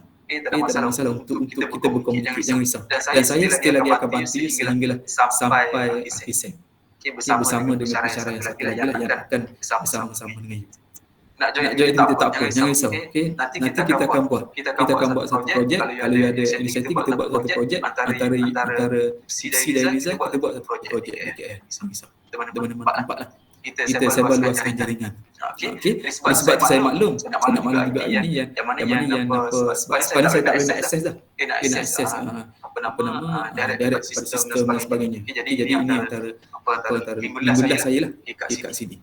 Okey. Jadi saya mohon maaf lah. Halid, Alexander yang ada Sakila, Farhani kan. Aizam pergi 79 orang ni. 3. Jadi ada lain nanti, jadi saya mohon maaf kalau ada salah silap dan sebagainya. Tapi saya bercakap tu based kepada pengalaman saya. Sebab bagi saya bukan daripada degree sama master, jadi saya tak direct. Saya bukan direct. Saya based kepada saya akan jalankan dengan pengalaman. Jadi apa yang saya bercakap tu berasaskan kepada pengalaman saya dan networking saya lah. Jadi bergambar lah kita kan insyaAllah kita bergambar sekali. Jadi kita bergambar jangan risau. Jadi sebelum tu saya akan minta untuk ketua kelas, nanti kelas untuk buat satu kolom yang dekat dengan you punya beli pembelian buku sama ada saya tahu sama ada you dapat dah belum. Berapa unit? Sebab ada dalam kalangan awak ni, ada dalam kalangan saya satu hari ada dapat 2 biji. Tapi sebab contoh buku macam ni kan, ini buku dia. Buku dia ni. Buku ni dia melekat tau. Dia melekat ni. Jadi mungkin ni lah. Dari ada banyak kan, hampir saya sampai 600-700 bukan yang pelajar yang booking. Jadi kita lekat tu dia risky. Tapi tak apa, nanti you akan balik saya akan dapat data tu melalui sistem yang Erin buat tu. Okey, jadi sesi yang tu saja untuk kelas. InsyaAllah kita akan bertemu lagi. Ini jangan risau Alexander, Halid, Kamizan dan sebagainya. Ada kat depan saya ni. Okey. Abdul Salam, Abdul Anis, Cia, Amirah, apa lagi ni? Arisa, Atika, Clary, Lauren, Fatimah yang saya sebut ni, yang saya sebut Gilbert. Kisnatan, Adila dan Hadi sebagainya. Jangan risau, kita masih lagi boleh berhubung. Nanti bila dapatkan pandangan saya berkaitan dengan projek you. Projek you kita boleh teruskan. Projek you boleh buat video ke apa sahaja. Kalau dapat berkenan sihat, sebab yang akan ambil pun dia akan cadangan juga apa yang saya maklum sebab you dah bersama saya untuk you buat projek dan sebagainya sebelum you realisasikan you punya projek itu je. Sebenarnya dah buat semua dah. Untuk insyaAllah dalam bulan 8 dan bulan 9 akan ada quiz. Jadi saya rasa yang itu saja untuk pertemuan kita sepanjang 6 minggu ni. 6 minggu ni. Dan selanjutnya insyaAllah kita akan berjumpa lagi di tempat yang lain, di media sosial yang lain ni. Saya pun ada Facebook, saya ada semua ada. IG, Twitter semua kan. Itu mainan kan. Itu satu daripada Facebook apa semua tu jagalah. Jaga you punya setiap apa yang you post dan sebagainya. Sebab you akan jadi cikgu. Biasanya mereka ni orang pengguna ni dia akan tengok. Dia akan tengok Facebook you apa. Dia akan tengok macam you punya komen macam ni. Dia juga mempengaruhi you. Sebab tu you perlu jaga dengan apa yang you ni. Okey. Untuk quiz insyaAllah berdasarkan kepada slide semua tu ada dalam tu. Jangan risau. Quiz tu lebih kepada multi choice. ABC kan. Dia simple je. Risau. Buat yang terbaik insyaAllah. Okey, jadi sesi yang tu saja. Nanti saya akan communicate dengan ketua. Dan bila dah ada yang mengganti saya, dari pensyarahnya akan mengganti saya akan maklum balik dalam group. Okey, duduk nanti. Okey, ada soalan? Ada ni apa something nak tanya saya? Doktor. Ya.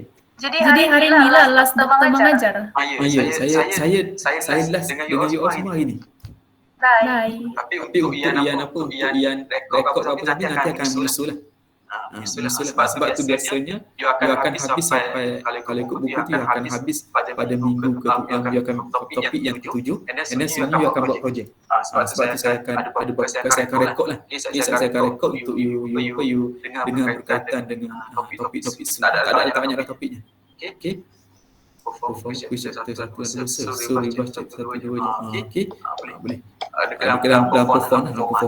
Nanti saya akan maklum balik sama ada dia libatkan topik 1, 2 ataupun seterusnya. Okey. Tapi yang saya dapat ni you dapat mana kali? Saya cek balik apa nama you punya ni. Kali pula apa nama kali tadi kan. Okey, saya akan maklum balik. Okey, berkaitan dengan quiz tu topik berapa. Okey. Tanya ni. Ya. Naik. Doktor hari tu kan dari kata siapa yang ada dekat kampus kalau beli buku kan? Betul Naik. Okey. Untuk buku ni saya Naik. Okey, untuk yang buku ada saya rasa dah hampir 28 jasa yang dah ambil dengan saya. Jadi ada 10 lagi. Berdasarkan kepada nama yang saya dapat lah. 10 lagi. Okey. Untuk 10 ni saya nak tanya, ada tak yang sekarang dia ada di sekitar sini, sekitar UPSI. Jadi saya boleh bagi kat dia nanti mana-mana yang tak ni saya boleh maksudnya boleh hubung dengan dia lah. Kalau tak ada juga saya akan bagi pada Dr. Nuzaimah untuk disampaikan. Jadi saya akan bagi nombor telefon Dr. Nuzaimah untuk you communicate lah. Communicate berkaitan dengan pembelian buku. Cuma saya nak pastikan dapat buku tu. Saya dekat kampus doktor. Kampus. Boleh tak nak kelas DJ saya tak pasti berapa orang lagi yang tak dapat. Dia dah kali itu kan 17 orang yang beli itulah yang beli itu. Saya cek balik. Yang 17 lah. Tapi boleh lah saya akan bagi pada Ain. Kalau saya bagi you semua ni, kalau grup lain call awak boleh? Boleh doktor. Okey. Tapi untuk Ain ni boleh lah. Okey, nanti WhatsApp saya sana tengok macam mana. Okey, saya boleh atau wajib ni. Tak wakil pun tak apa, jangan risau dia ni. Wakil pun tak apa. Okey, jangan risau. Okey, ada soalan lain?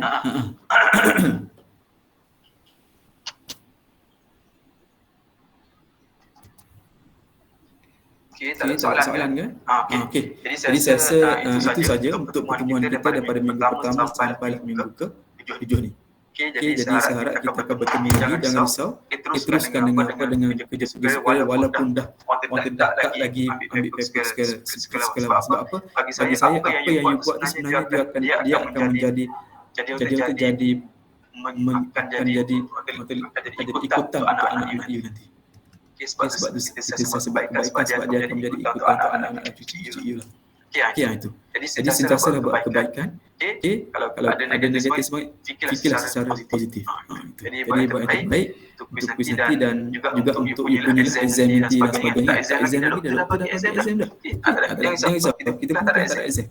Sekarang tak ada exam. Okey, nanti saya kirim Nizam insyaAllah. Saya juga akan communicate dengan sekolah mengajar juga sekolah kalau dia orang betul. Bidang saya sebenarnya bila saya siwak tapi kita ada cabang sekolah bantu. Okey. Jadi sesi yang itu saja untuk hari ini dan untuk saya bersama anda semua. Jadi saya mohon maaf lah. Okey, kalau ada tersalah kata ataupun terlampau bicara kan. Ada terlampau bicara. Ataupun berbicara di luar kotak penalti kan. Okey. Biasanya kalau kotak penalti kalau rembat tu kalau shooting daripada luar kotak penalti ni dia cantik. Fikir kotak. Okey. Jadi saya ucap terima kasih lah. Jadi insyaAllah kita jumpa next punya ataupun dalam media yang lain ataupun you pergi ke Terengganu nanti saya akan terus tekan di sana lah. Saya dulu UM, saya pernah UMT, saya pernah dengan KBS, saya pernah dengan UMK, dengan college pun saya pernah dan sebagainya. Tapi Uniza ni saya punya ni lah. Okey, saya punya tempat. Yalah, memang tempat tinggal saya dan saya akan makan kat sana lah. Bidang saya kat situ juga, sibuk tu. Okey, jadi apa boleh kita ni? on camera lah, kita betul boleh on camera, siapa-siapa yang boleh on lah, siapa-siapa yang boleh on kamera untuk Okey, onlah kamera saya gambar. okey, siapa nak Idina, okey, sekejap dia. Saya nak bagi dia banyak lagi ni. Okey. Okey. Siapa boleh on kamera? Okey.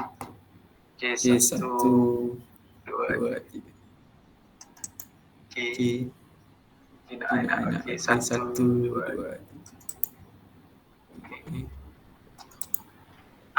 Okey.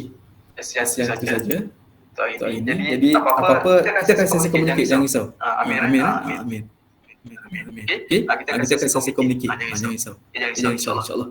Okey, jadi saya ucapkan terima kasih semua. Saya memberi sokongan untuk saya bersama dengan anda sehingga minggu ke-7. InsyaAllah kita akan bertemu di tempat yang lain. Kalau kita ke Terengganu tu, rasa lekuk-lekuk, maklumlah. Yang datang ke Terengganu. Buat persekala dekat sana kan. Saya akan dekat sana. Okey, jadi saya ucapkan terima kasih. Jadi kita jumpa di lain hari lah. Saya di media yang lain lah. Okey, jadi saya mau